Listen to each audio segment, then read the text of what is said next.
Buenas tardes, les doy la bienvenida al canal, esperando que pasen un rato entretenido entre las tinieblas de la historia. Hoy se hablará de supervivencia, personas que han conseguido salvar sus vidas en situaciones muy adversas e incluso increíbles. Así que espero que disfruten de una tarde de sofá con una luz tenue y relajante y un té de su gusto. En el programa de hoy, la única superviviente del vuelo 508 de Lanza, Juliane Kapka, la valentía de Joe Simpson y Aaron Ralston se amputó un brazo para sobrevivir. Bienvenidos al Rincón de las Historias, Audiomisterios.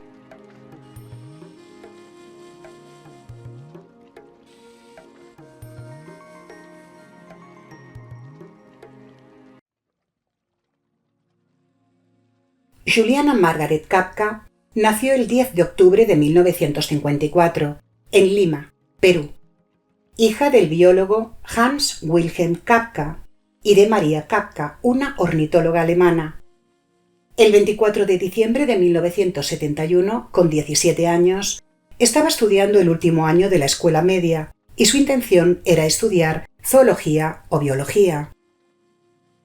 Ella, junto a su madre, fueron 2 de las 92 personas que volaron ese día en el avión de 4 motores Lockheed 188 Electra, un avión comercial turbohélice provisto de una turbina que mueve una hélice de ala baja, diseñado para operar las rutas nacionales de corto y medio alcance, correspondiente al vuelo 508 de Lanza, una aerolínea peruana con sede en Lima. Se dirigían a la ciudad peruana de Pucallpa, que significa Tierra Roja en quechua, con un recorrido de solo 1 hora, donde se encontraba el padre que trabajaba allí, ya que ellos dirigían un centro de investigación, y las estaba esperando para celebrar juntos la Navidad. El avión salió del Aeropuerto Internacional Jorge Chávez, en Lima, y al sobrevolar la selva del Amazonas, una extensa región de América del Sur, que se une con la selva tropical, se formó una tormenta, con lluvia y fuertes vientos. Juliana recuerda que una azafata les ordenó abrocharse los cinturones, ya que estaban pasando por una zona de turbulencias, debidas a la fuerte tormenta. El piloto no se desvió de esta, voló de frente y se internó en una caldera infernal. En una de las sacudidas del avión, los equipajes saltaron de sus recintos, y el avión descendió, buscando un aire más denso para poder aterrizar de emergencia, o al menos eso es lo que el piloto buscaba. Hasta que un rayo golpeó el avión a las 12:36 horas, haciéndolo explosionar, estando a 3.000 metros de altura. Juliana lo vivió así. Yo fijaba la vista en el motor derecho como recurso virtual a mi falta de apoyo físico. La fría humedad de la mano de mi madre delataba su consabido sufrimiento. En ese punto, el viaje se tornó en la aventura de mi vida cuando una inmensa y cegadora luz atravesó la hélice que yo contemplaba. El avión se escoró rápidamente y comenzó a caer en picado, gobernado únicamente por la fuerza de la gravedad. Y tuve una idea fugaz al ver el suelo a tantos metros por debajo de mí. Los árboles parecían cabezas de brócoli, mientras caía a 45 metros por segundo. Por suerte, Juliana salió del avión despedida con su asiento, en el que estaba sujeta con el cinturón, y cayó sobre las copas de los árboles con las que con sus ramas y densa y tupida vegetación salvó su vida. Despertó 3 horas después, en su silla con el cinturón de seguridad abrochado, con tan solo un corte en el brazo, una herida en su hombro, una clavícula rota y un ojo morado, y con dificultad para ver, ya que sus gafas se perdieron. Ella lo contó así: jamás olvidaré cuando logré abrir los ojos, las copas de los gigantescos árboles de la selva y una luz dorada que hacía brillar todo lo verde en tonalidades diferentes.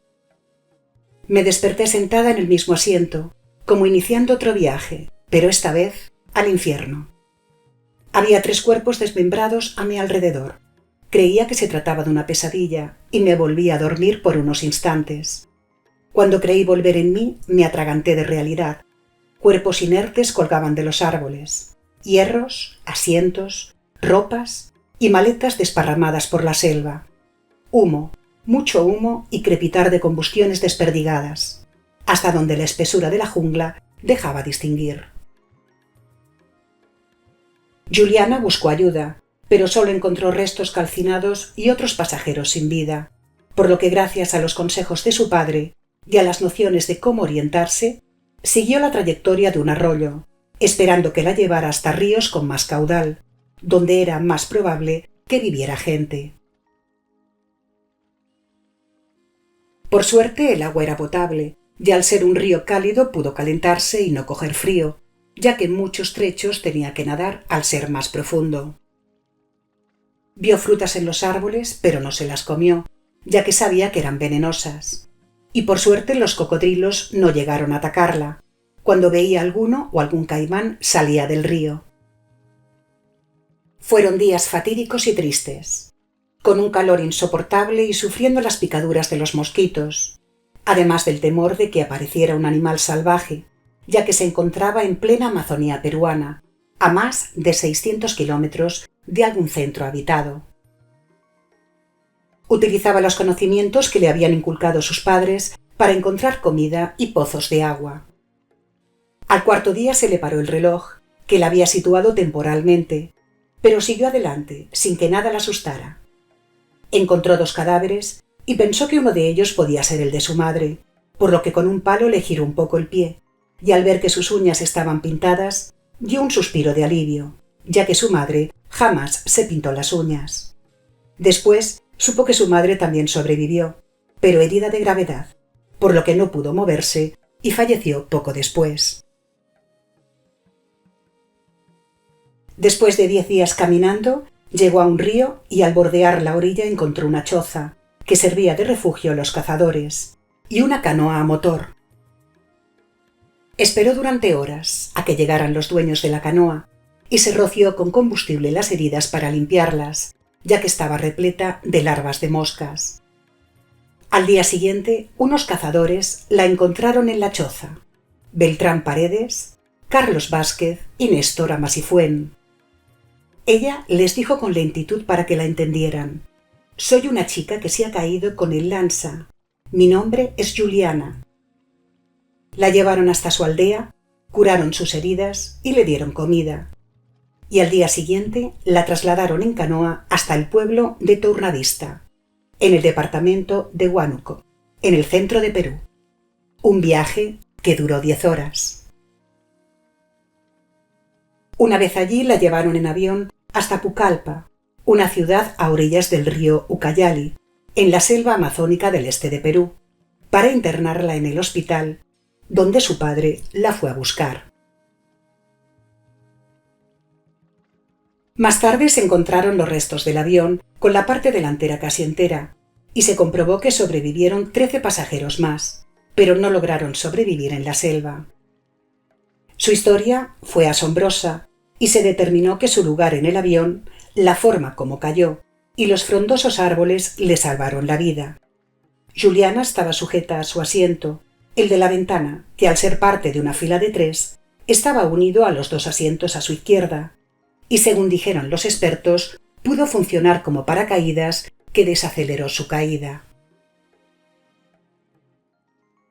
Juliana se fue a Alemania y allí se recuperó totalmente.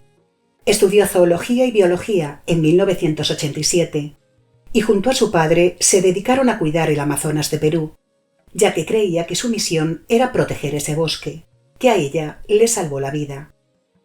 Lograron que las autoridades del país delimitaran zonas para la guarda de la vegetación y reforestación. Ella reconoció: «La selva forma parte de mí tanto como el amor que siento por mi esposo, la música de la gente que vive a lo largo del Amazonas y sus afluentes, y las cicatrices que conservo del accidente aéreo». Toda su vida vivió con dolencias crónicas, como fuertes dolores de cabeza debidos a una dislocación de las vértebras cervicales.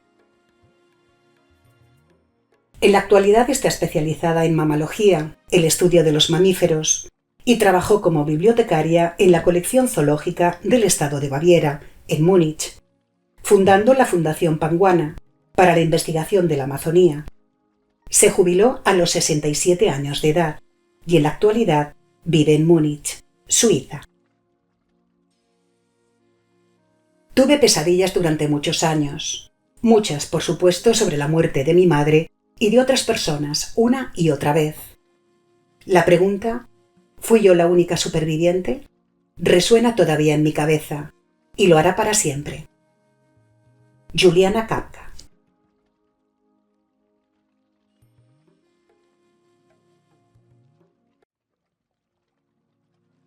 El británico Joe Simpson, licenciado en Filología Inglesa y Filosofía, decidió dedicarse por completo a la escalada, realizando muchas ascensiones dificultosas. Pero en 1985, con 25 años, decidió junto a Simon Yates, de 21, escalar la cara oeste del Siula Grande, una montaña de la cordillera Whitewash, en los Andes del Perú, con una altura de 6.345 metros. Pero en la bajada, Joe Simpson se rompió una pierna al caer por un acantilado de hielo. Los dos chicos se mantenían unidos por una cuerda, cuando Joe iba a clavar una de sus hachas y el hielo se desintegró, por lo que cayó hasta la base del acantilado, cuando aún les quedaban por bajar 914 metros. Su pierna quedó al revés. La rodilla también estaba lesionada. Se desgarró el ligamento cruzado anterior. El nervio peroneo, una ramificación del nervio ciático que da el movimiento a la parte inferior de la pierna, el pie y los dedos, se destrozó los meniscos de la rodilla y se rompió el talón y el tobillo, por lo que el dolor era inaguantable. Simon descendió para ver si estaba bien, y cuando supo que su compañero se había partido una pierna, le cambió la cara por completo, ya que de trabajar juntos la situación había cambiado completamente, y Joe había perdido casi 1 litro de sangre. Simon lo intentó bajar lo más rápido posible. El nudo que unía las dos cuerdas llegaba hasta el dispositivo de fricción de Simon cada 45 metros, por lo que esa era la señal para que Joe quitase el peso de la cuerda. Y entonces Simon cambiaba la cuerda de sitio, daba 3 tirones y lo volvía a bajar. En 1 hora bajaron 91 metros, y solo les quedaban 10 metros para llegar abajo. Pero no se dieron cuenta que había un acantilado de hielo, por lo que Joe se quedó colgado a 30 metros en medio del vacío. El dispositivo de fricción se quedó retenido, ya que el nudo lo bloqueaba. Simon consiguió sujetar a su amigo más de 1 hora, hasta que no pudo más y decidió cortar la cuerda, cayendo Joe en caída libre. Atravesó la grieta y se estrelló contra el suelo, viendo un agujero a más de 20 metros por encima de él. Tiró de la cuerda pensando que seguía atada al cuerpo de Simon, para poder subir por ella. Pero el final de la cuerda cayó junto a él, y es cuando se dio cuenta que su amigo la había cortado. Lo único que pensó Joe, rodeado de esas grietas que daban miedo, es que no iba a poder salir de ahí, y que su agonía iba a ser muy larga. En lugar de estar enfadado con Simon, pensó que por suerte estaba vivo, y que lo podría sacar de allí. Gritó su nombre lo más fuerte que pudo, cada 5 minutos, ya que con esa oscuridad no lo podría encontrar. Pero a primera hora de la mañana se dio cuenta de que Simon no lo encontraría, y Joe intentó subir.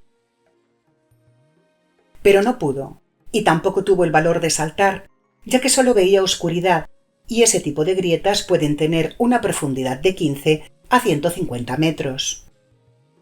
Las avalanchas crearon una salida a 21 metros de profundidad, y luchó por salir fuera. Si iba a fallecer, quería hacerlo a la luz del día. Al mediodía consiguió salir de la grieta, y a su izquierda vio la cuerda de Simon, por la que había bajado haciendo rappel por el glaciar. Descendiendo rápidamente la pared de nieve, deslizándose por la cuerda doble sujeta en un anclaje, 2,5 kilómetros llenos de grietas y después casi 11 de piedras y demás materiales que arrastra el glaciar. Intentó no dejarse llevar por las emociones, ya que son una pérdida de energía, y aunque pensaba que no lo iba a conseguir en sus circunstancias y sin siquiera comida, pensó que si perdía la vida ahí, se enterraría de nieve y nadie sabría lo que le pasó. De modo que se arrastró durante 3 días y medio. La cabeza se le iba poco a poco, de modo que descansaba 5 minutos, que luego en su reloj veía que habían sido en realidad 45. Para no pensar en lo mal que estaba y en lo difícil que lo tenía, se marcó pequeñas metas y objetivos. Por ejemplo, llegar a una determinada grieta en 20 minutos y después alcanzar una determinada roca en otros 20, consiguiéndolo a veces antes de tiempo y otras enfadándose porque tardaba más de lo que pensaba. En la última noche ya no le quedaban casi fuerzas, y los 10 minutos caminando que le quedaban para llegar al campo base tardó 9 horas, perdiendo la conciencia en varias ocasiones y recobrándola después mientras sufría de extrañas alucinaciones, en unas ocasiones buenas y en otras todo lo contrario. Dejó de mirar el reloj, pues ya no tenía sentido, y gritó con todas sus fuerzas esperando que Simon y su otro amigo que los ayudaba, el guía de la excursión, Richard Hacking, le escucharan. Aunque oyeron sus gritos, pensaban que se trataba de un perro. En ningún momento pensaron que fuera él, a quien creían fallecido hacía ya 4 días. Desfallecido, pensó en meterse en el saco de dormir para descansar, pero no lo hizo por temor a no ser capaz de salir de nuevo. De modo que siguió su camino, arrastrándose por las letrinas del campamento, llenas de heces con un olor insoportable, y que a su vez le sirvió de vigorizante para darle más fuerzas por salir de allí y llegar a las tiendas donde estaban acampados a 91 metros de distancia. Sintió temor de que ya se hubieran ido, y ese sería su final, pero recordó que Simon también tendría que recuperarse, por lo que no tendría prisa en volver a casa, para enfrentarse a sus amigos comunes, diciéndoles que le había abandonado. De repente vio una luz roja y amarilla, unos rayos, y después escuchó la voz de Simon. Sufrió un shock al ver aparecer a Simon y Richard, y por fin se desmayó. Perdió casi el 35% de su peso. De su aliento emanaba un olor dulce como la acetona, ya que el cuerpo utiliza sustancias creadas por el hígado, cetonas, para descomponer las proteínas de los músculos y órganos, cuando se está en un estado de desnutrición y desfallecimiento, de modo que enseguida supieron que estaba entrando en cetoacidosis, ya que su cuerpo no producía suficiente insulina, por lo que corría el grave riesgo de fallecer. Necesitaba un goteo de sal y azúcar, pero no tenían ni agujas ni tubos. Lo hubieran podido hacer igualmente con una botella de agua salada y azúcar e introducirla por el recto, pero eso es algo que no sabían. Por lo que Simon, con su único objetivo de conseguir ayuda, lo llevó durante 2 días en una mula, una camilla nido formada por una serie de tubos que dan forma de nido a esta camilla, con un suelo de PVC para utilizarla como trineo y una capota para tapar al herido, además de una rueda para recorrer distancias largas. Y después 23 horas en una camioneta. Joe dejó de luchar, ya que lo único que quería era dormir y descansar, y hasta llegó a enfadarse por no poder hacerlo, y en su cabeza solo pensaba cuándo iba a terminar eso. 11 días después, llegó al hospital. Cuando le preguntaron a Joe que una experiencia así le debe haber cambiado la vida, que se sentirá más fuerte o que tendrá otra actitud ante el fin de su vida, él respondió que lo único que le enseñó es que no quiere saber ni enterarse cuándo ha de ser su último día, y aprendió que tanto él como Simon eran buenos montañeros, o si no, no habrían sobrevivido, aunque hay gente que piensa que su amigo se equivocó. Pero es así porque no entienden bien lo que ocurrió. Joe Simpson se dedica a escribir libros y conferencias motivacionales, incentivando a otros a seguir batallando por lo que desean. Joe dejó el montañismo, no porque fuera peligroso, sino porque si te equivocas, lo pagas.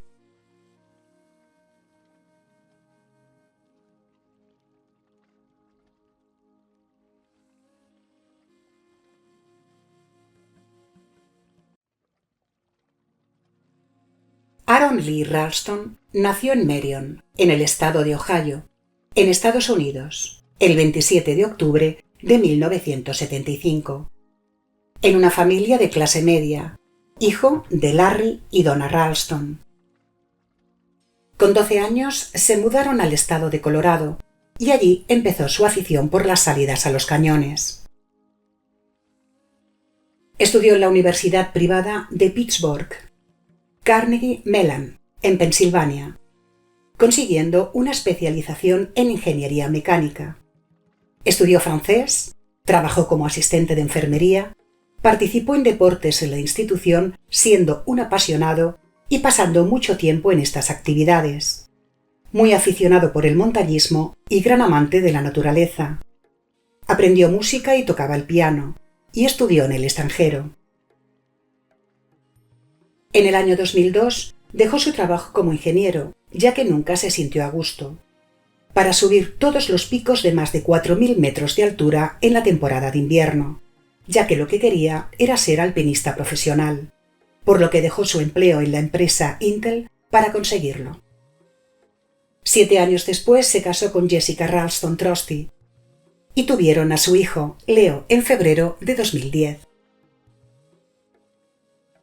Durante un viaje de senderismo, el 26 de abril de 2003, con 27 años, cerca de Moab, al este del estado de Utah, en Estados Unidos, salió de excursión en su bicicleta de montaña al Parque Nacional Canyon-Leand y en un momento dado se desvió del camino para sondear a pie un cañón, en Blue John Canyon, un cañón de ranura llamado así por un famoso forajido del oeste, John Griffith, que solía esconderse allí y que tenía un ojo marrón y el otro azul, por lo que lo apodaban Blue John. Se desprendió una roca enorme de 450 kilos y lo atrapó contra la pared del cañón, aplastando su brazo derecho, y allí pasó 127 horas tratando de sacar su brazo, bebiendo lentamente la poca agua que llevaba, 350 mililitros y 2 barritas energéticas, y sabiendo que no lo buscarían, ya que no le había dicho a nadie nada sobre su excursión.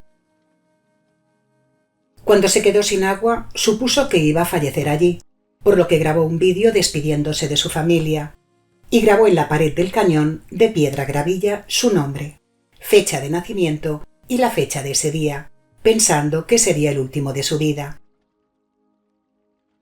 Al pasar 5 días intentando romper la roca para liberarse, sediento y frenético, haciendo sobreesfuerzos y pidiendo ayuda por las noches, esperando que los gritos en el silencio se multiplicaran en el silencio de la oscuridad, pero por desgracia era una zona desierta y no había nadie cerca. En esos momentos tuvo una alucinación que lo cambió todo. Se vio a sí mismo jugando con un niño al que cogía con su brazo izquierdo y su otro brazo, que no tenía mano, lo utilizaba para mantener el equilibrio. Y en ese momento supo que quería vivir, que podía vivir, pero para ello tendría que amputarse el brazo. Por lo que lo hizo. Se mutiló el brazo, rompiendo sus huesos con una navaja de bolsillo sin filo, la cual describió más tarde, sin decir marca alguna, como lo que obtendrías si compraras una linterna de $15 y te regalaran una herramienta multiuso. Una vez liberado se puso un torniquete que él mismo fabricó, para no perder más sangre de la que ya había perdido.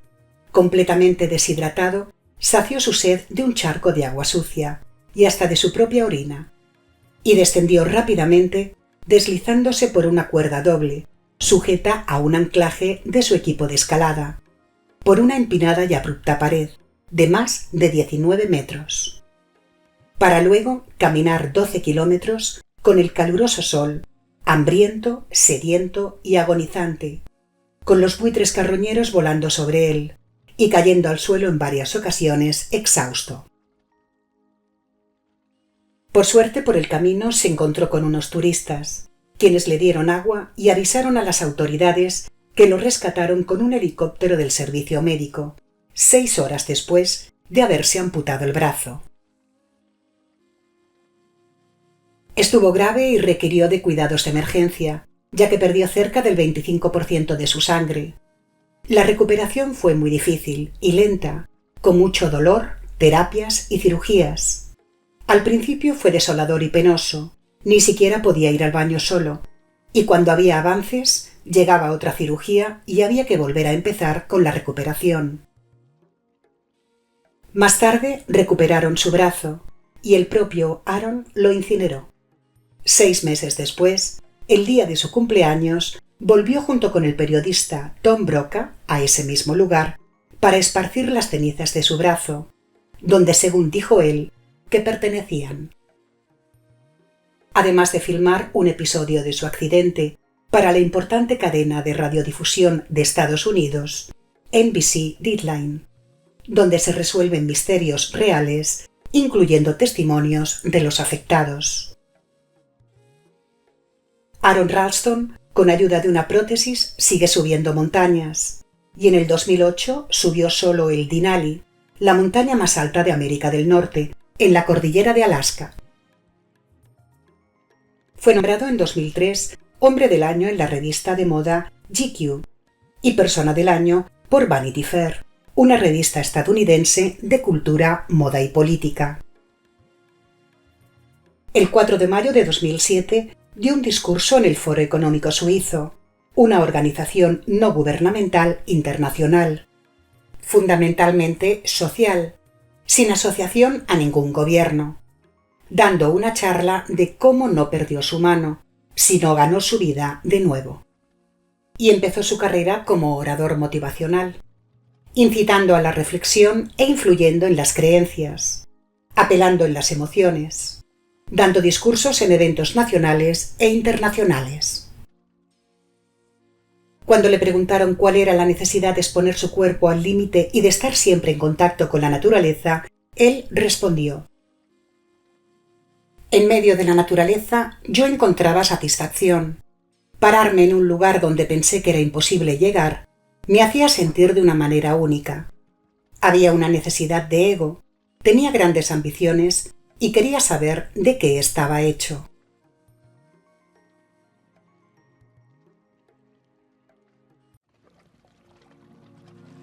Si les ha gustado, por favor accionen la campanita de notificaciones para saber que ha sido de su agrado y poder seguir ofreciéndoles contenido.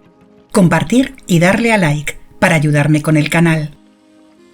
Hasta la semana que viene con nuevos relatos de Audiomisterios.